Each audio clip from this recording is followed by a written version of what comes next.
Everyone, मैं प्रियंका त्यागी फिर से स्वागत करती हूँ आप सबका आपके अपने यूट्यूब चैनल मैथ्स फॉर सरकारी नौकरी पर।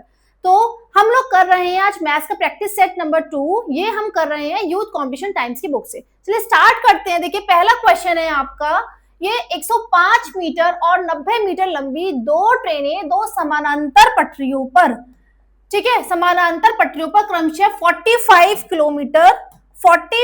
किलोमीटर प्रति घंटे और 72 किलोमीटर, ठीक है, 72 किलोमीटर प्रति घंटे की रफ्तार से एक दूसरे की तरफ आ रही है। यानी कि एक ट्रेन ऐसे आ रही है और एक ट्रेन ऐसे आ रही है, ठीक है, तो एक दूसरे की तरफ आ रही है। तो पूछा कि एक दूसरे को पार करने में इन्हें कितना समय लगेगा, ठीक है। तो चलिए इसको कैसे करते हैं। देखिए जब भी कुछ ऐसे क्वेश्चन है जिसमें ट्रेन एक दूसरे को क्रॉस कर रही है ऐसे, ठीक है, मतलब एक दूसरे के आमने सामने आ रही हैं, तो तब हम क्या करते हैं, जो इनकी सापेक्ष गति होती है वो इनके जुड़ जाती है। मतलब हमें इनकी सापेक्ष गति निकालनी है ना, तो हम क्या करेंगे, इनकी गतियों को जोड़ देंगे। अगर एक दूसरे के विपरीत डायरेक्शन में जा रहे हैं तब हम माइनस करते हैं, ठीक है भाई। अब देखो इसकी है पहली वाली की 45 किलोमीटर प्रति घंटा, दूसरे वाले की 72 किलोमीटर प्रति घंटे की रफ्तार से आ रहे हैं। तो सापेक्ष गति हमें निकालनी, तो हम क्या करेंगे, दोनों को जोड़ देंगे। तो कितनी आ गई भाई, 5 और 2 7 और 4 11, ठीक है, 117 किलोमीटर प्रति घंटा, ठीक है, 117 किलोमीटर पर आवर। अब देखो यहाँ पर पहली जो ट्रेन है उसकी लंबाई 105 मीटर, दूसरी ट्रेन की जो लंबाई है वो है 90 मीटर। तो हम क्या करेंगे, इनके दोनों की जो हम लेंथ है उनको हम जोड़ देंगे। तो कितना आ गया, 105 और 90 कितना भाई आ गया, 195 मीटर, ठीक। अब देखो चाल का फॉर्मूला क्या होता है, चाल बराबर होता है दूरी बटा समय, सभी जानते हैं ये फॉर्मूला, ठीक है। आपसे क्या पूछा है, कितना समय लगेगा, समय पूछा है आपसे, तो समय के लिए फॉर्मूला क्या बन जाएगा, समय बराबर दूरी बटे चाल, दूरी बटे चाल। अब दूरी कितनी है, दूरी है 195 मीटर, ठीक है, दूरी कितनी है 195 मीटर। अब चाल, अब देखिए जब दूरी मीटर में है तो चाल को हमें किस में कन्वर्ट करना पड़ेगा, मीटर पर सेकेंड में, ठीक है। तो किलोमीटर प्रति घंटे को मीटर पर सेकेंड में कन्वर्ट करने के लिए हम क्या करते हैं, 117 गुणा 5/18, 5/18 से मल्टीप्लाई कर देते हैं। अब आप कहोगे 5/18 कैसा है, जिनको नहीं पता उनके लिए बता देती हूँ।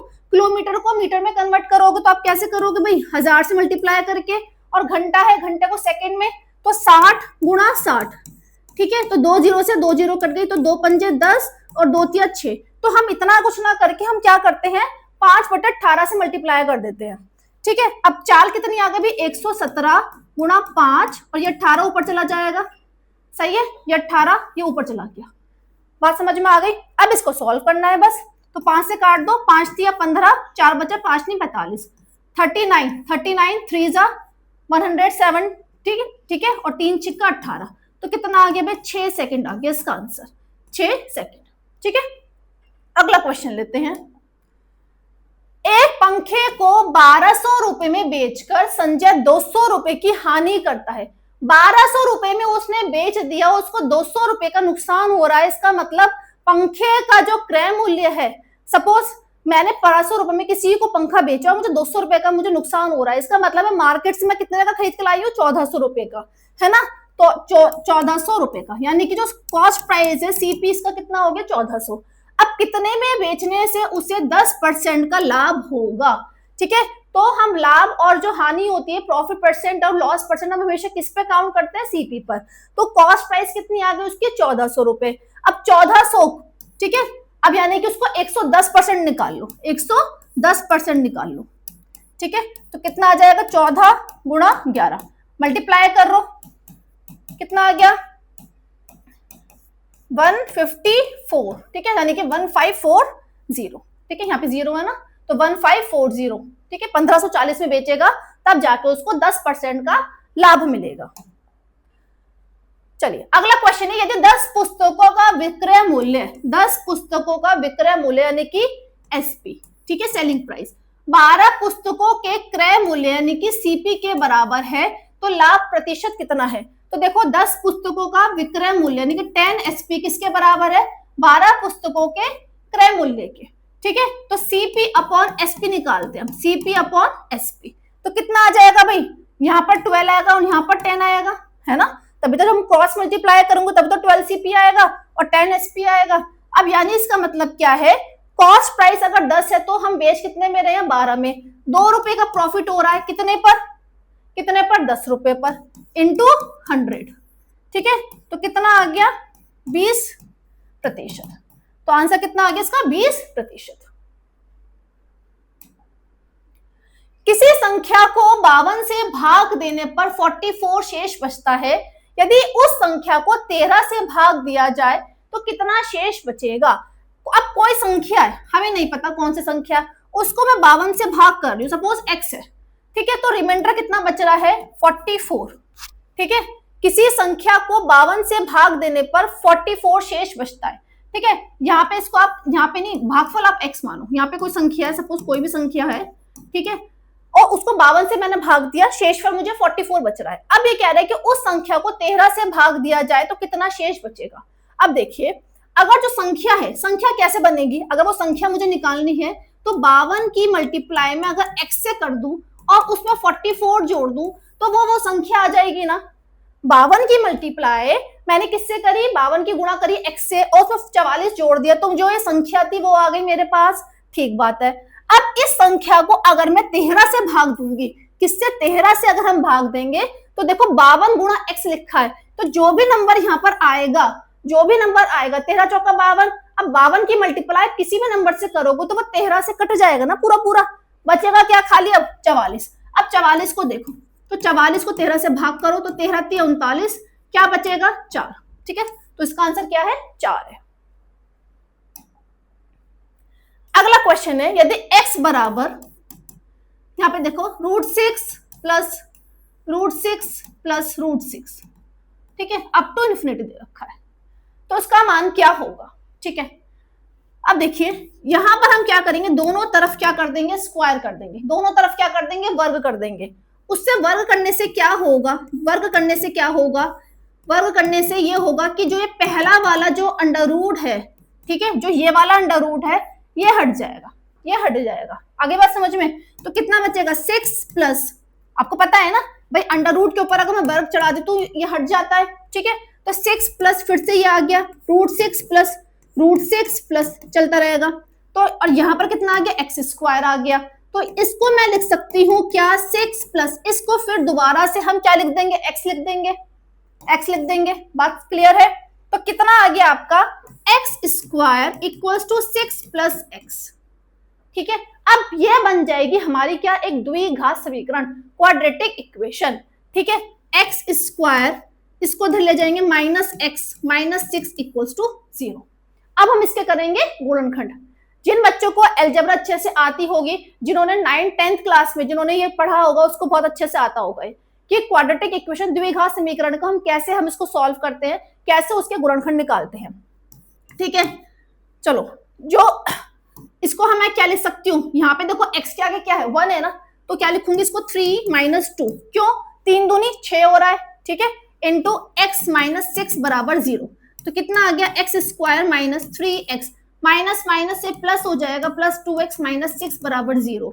तो x मैंने इसमें से कॉमन ले लिया, तो क्या बचा, x - 3, और यहां से मैं क्या कॉमन लूंगी, +2, तो x - 3 = 0। ठीक है, तो x - 3 और x + 2 = 0।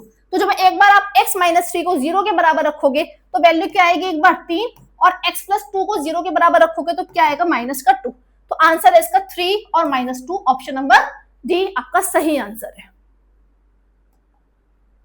अगला क्वेश्चन है, ए और बी के काम करने की दर यानी कि टाइम इफिशिएंसी, ठीक है, कितनी है, 2:3 के अनुपात में है।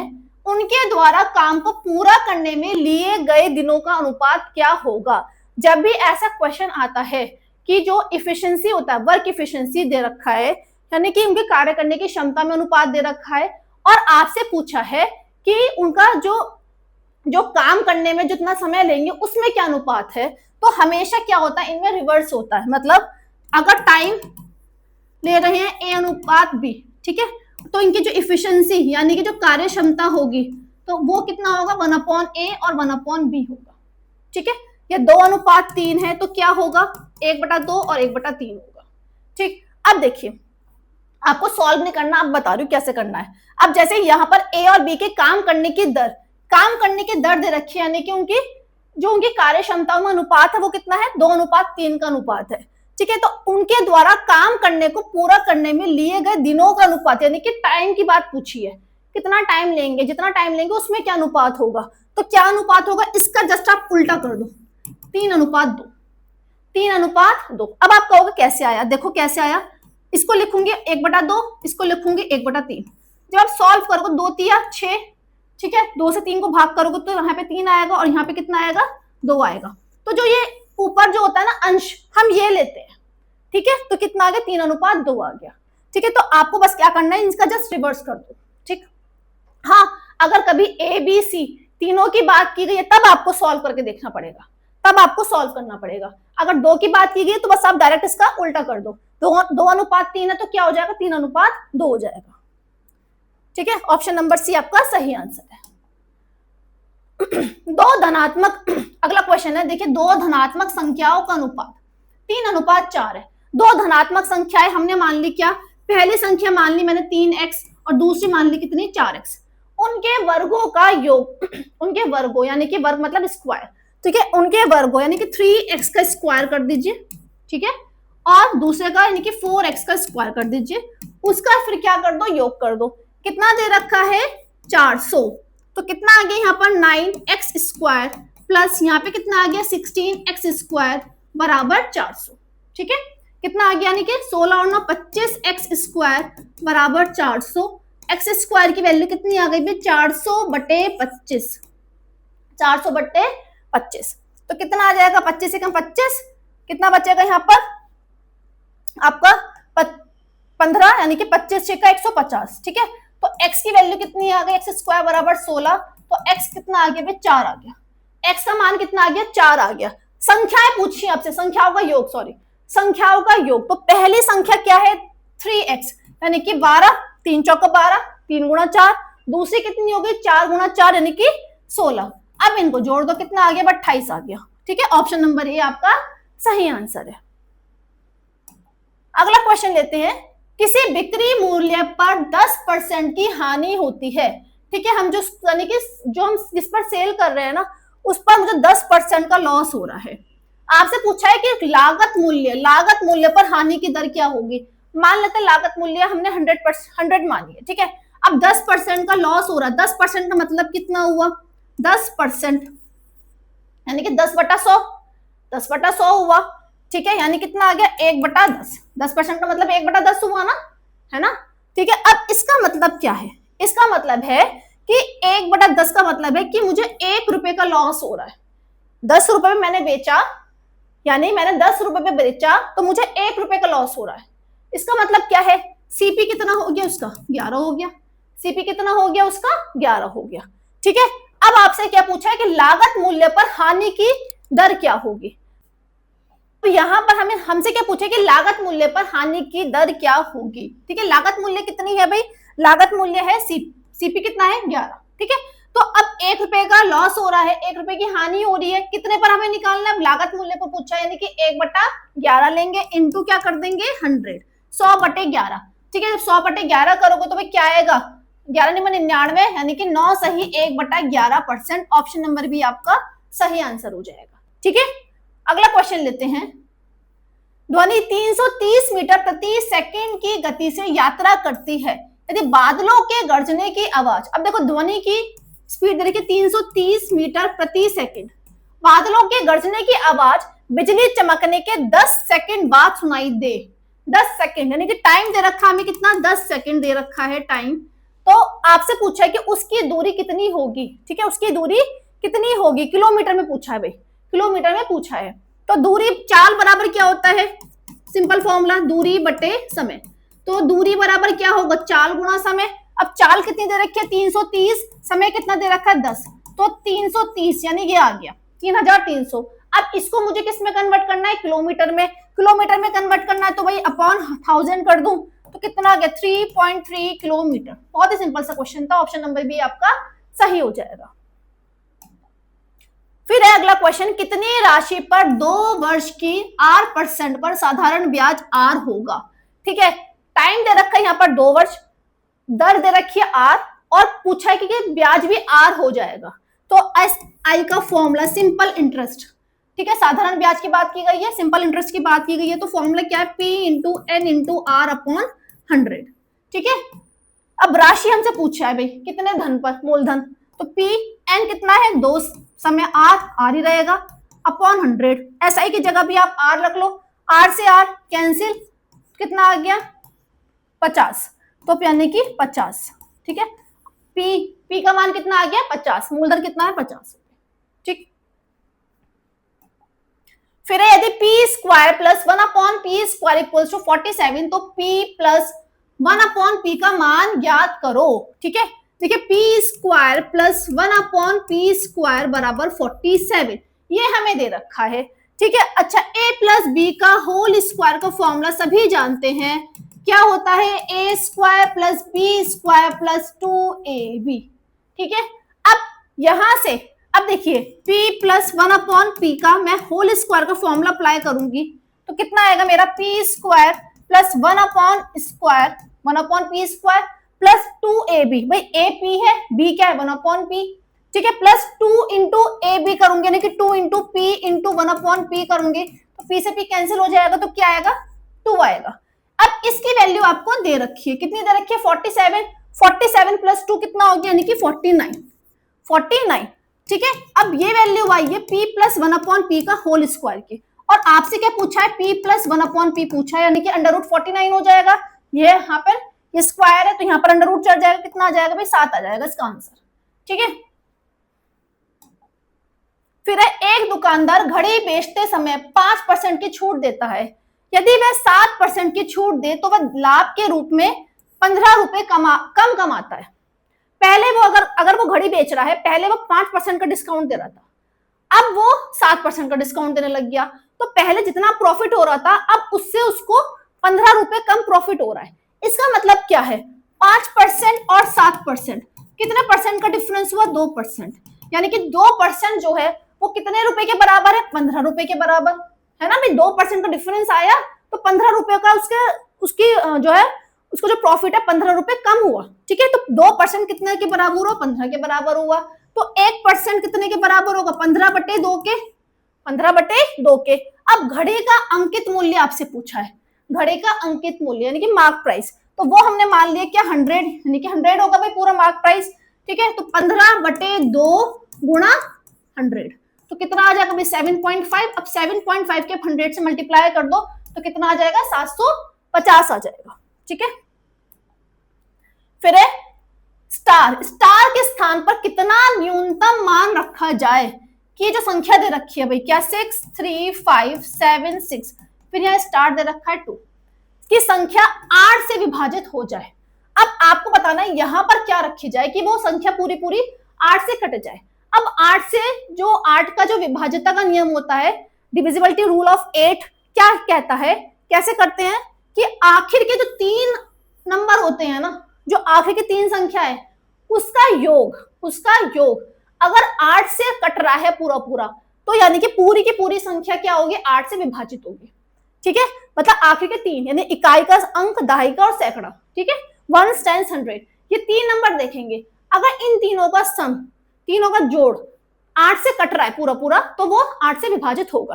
अब देखो ये जो क्वेश्चन है ना, ये हम ऑप्शन से करेंगे, पहले आप रखो 1, यानी कि 612 बन गई। अब 612 जोड़ो, 6 और 1 7 और 2 9, तो 9, ये तो नहीं कट रहा 8 से ना, नहीं कट रहा ना, ठीक है भाई, ठीक है। अब यहाँ पे देखिए,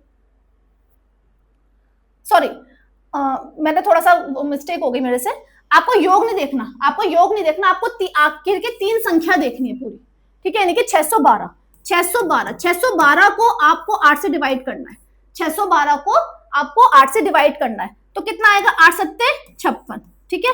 अब कितना बचा 5, तो नहीं जाएगा 8 6 48, नहीं कट रहा, ठीक है। अब देखो फिर अब मैंने रखा 2, यानी कि 622। अब इसको 8 से डिवाइड करो, ठीक है। देखो 4 से, जो 4 का जो विभाज्यता का नियम होता है, अगर हम 4 से डिवाइड करते हैं तो हम उसके लिए देखते हैं कि आखिर की 2 संख्या, और 8 की बात करते हैं तो हम आखिर की 3 संख्या जोड़नी, ठीक है, मुझसे मिस्टेक हो गई, जोड़ना नहीं है, जो संख्या बन रही है वो देखनी है, ठीक है। अब 622 मैंने 2 रखा तो 622, अब इसे देखो, 8 सत्ते 56, कितना आया 6, ये भी नहीं जाएगा। अब यहाँ पे रखो 3, 632 बना। अब इसे देखो 8 सत्ते 56, ठीक है, 8 सत्ते 56, 13 में से 6 गए 7, अब 8 नीम 72। अब देखो ये पूरा पूरा चला गया, ये पूरा पूरा चला गया, इसका मतलब यानी कि यहाँ पे क्या आएगा 3 आएगा, यहाँ पे क्या आएगा स्टार की जगह पे 3 आएगा। क्लियर होगी बात। फिर एक छात्र ने दी गई 10 संख्याओं का औसत ज्ञात करते समय गलती से 46 के बजाय क्या लिख दिया 64 लिखा। देखो औसत का, एवरेज का, ऐसा क्वेश्चन पेपर में बहुत आता है, ठीक है, बहुत आसान भी है। तो और औसत 50 निकाला, तो संख्याओं का सही औसत ज्ञात करना है। तो 10 संख्याओं का औसत उसने निकाला 50, यानी कि 500, टोटल हुआ 500। अब उसमें से उसने 46 लिखना था, 46 को क्या कर दिया 64 लिख दिया। तो एक काम करते हैं, इसमें से 64 हटा देते हैं और 46 को जोड़ देते हैं, ठीक है भाई। तो अब देखो 500 में से 64 माइनस करो, कितना आ गया, 10 में से 4 गया 6, यानी कितना आ गया 436। अब 436 में मैं 46 जोड़ दूंगी, कितना आ गया यहाँ पर 482, 482 टोटल अब निकला 482, जहां पहले कितना निकल रहा था 500 निकल रहा था। अब इसका एवरेज निकालेंगे, यानी कि अब 10 संख्या है ना, तो 10 से भाग कर दो, तो कितना आ गया 48.2 आंसर आ गया। ऑप्शन नंबर ए आपका सही है। अब देखिए भाई, आज का लास्ट क्वेश्चन है ये, ठीक है। आगे के जो क्वेश्चन है इस सेट के मैं नेक्स्ट वीडियो में करूंगी, ताकि वीडियो ज्यादा लंबी ना बने, ठीक है। 4 मोमबत्तियां जिनके जलने की क्षमता क्रमशः 5 घंटे, 4 घंटे, 3 घंटे एवं 2 घंटे है। 4 मोमबत्ती है भाई, 1 2 3 4, ये 5 घंटे चलती है, 4 ये 3 ये 2 घंटे जलती है, ठीक है। तो एक कक्ष में एक ही समय ज्वलित किया गया, मतलब एक क्लासरूम में एक टाइम पर हमने सबको एक साथ जला दिया। उन्हें कक्ष में उस समय तक जलाया जाता है जब तक कक्ष में 3 मोमबत्तियां बुझ ना जाए, मतलब चारों को हम तब तक जलाते रहेंगे जब तक कि 3 मोमबत्तियां ना बुझ जाए, ठीक है। यदि प्रत्येक मोमबत्ती को जलाने का खर्च 1.5 रुपए, 1 रुपए 50 पैसे प्रति घंटा हो, तो कुल खर्च कितना होगा। अब देखिए, सबसे पहले कौन सी मोमबत्ती बुझेगी, ये वाली, क्योंकि ये 2 घंटे तक जल सकती है, ठीक है, यानी ये 2 घंटे तक चलेगी। फिर कौन सी जलेगी, हमें 3 मोमबत्तियां, जैसे ही 3 मोमबत्तियां बुझ जाएंगी तो मैं चौथी वाली को भी हमें हटा देना है, ठीक है। तो फिर ये 3 घंटे तक जाएगी, 2 + 3। अब ये कितने घंटे तक चलेगी, ये 4 घंटे तक चलेगी, ठीक है, ये 4 घंटे तक चलेगी। अब देखो सारी जो मोमबत्तियां हैं, सारी मोमबत्तियां हमने एक साथ जलाई है, सारी मोमबत्ती हमने एक साथ जलाने स्टार्ट करी है। तो जो ये चौथी मोमबत्ती है, जो 5 घंटे तक चल सकती है, वो कितने घंटे तक जलेगी, केवल 4 घंटे तक। क्यों, क्योंकि यहाँ पे कहा है कि हमें तब तक जलाना है जब तक कि 3 मोमबत्तियां ना बुझ जाए। पहले बुझ गई, दूसरी बुझ गई, तीसरी बुझ गई, जैसे ये बुझ जाती है इसको भी हमें बुझा देना है, ठीक है, इसको भी हमें बुझा देना है। तो ये वाली मोमबत्ती 5 घंटे तक नहीं जलाएंगे, इसको कितने घंटे तक जलाएंगे, केवल 4 घंटे तक, ठीक है। अब देखो 4 और 4 8 और 3 11 और 2 13, यानी कि 13 घंटे जली, 13 घंटे जली। और यहाँ पे क्या क्या रखा है, यदि प्रत्येक मोमबत्ती को जलाने का खर्च कितना है 1.5 रुपए, 1 रुपए 50 पैसे, तो 13 की मल्टीप्लाई पे किससे कर देंगे, 1 रुपए 50 पैसे से कर देंगे, ठीक है। तो करो उसको सॉल्व, कितना आएगा 13 एकम 13 और 13 पंजे 65, यानी कि 6, तो कितना आ जाएगा 19 रुपए 50 पैसे आ जाएगा, 19 रुपए 50 पैसे। तो आंसर नंबर क्या आएगा इसका, सी आपका आंसर है, ठीक है। तो आई होप ये आपको क्वेश्चन समझ में आ गए होंगे। और जो भी देखो स्टूडेंट्स, आप लोग पहली बार देख रहे हो चैनल को, ठीक है, तो प्लीज चैनल को सब्सक्राइब कर देना। मेरा भी नया चैनल है, तो प्लीज सपोर्ट कीजिए मेरे चैनल को। और जो भी आपके जो फ्रेंड्स है जो भी तैयारी कर रहे हैं, देखो ये क्वेश्चंस ऐसा नहीं है कि केवल यूपी पुलिस के लिए इंपॉर्टेंट है, सारे क्वेश्चंस या रेलवे, एसएससी, जो भी और अगर आप किसी और गवर्नमेंट जॉब की तैयारी कर रहे हो, तो सभी के लिए ये बहुत ज्यादा उपयोगी है, ठीक है। तो अगर वीडियो अच्छी लगी तो प्लीज लाइक कर देना, चैनल को सब्सक्राइब कर देना। अब बाकी के जो क्वेश्चंस है इस सेट के हम नेक्स्ट वीडियो में सॉल्व करेंगे। तो मिलते हैं अगली वीडियो में। Thank you.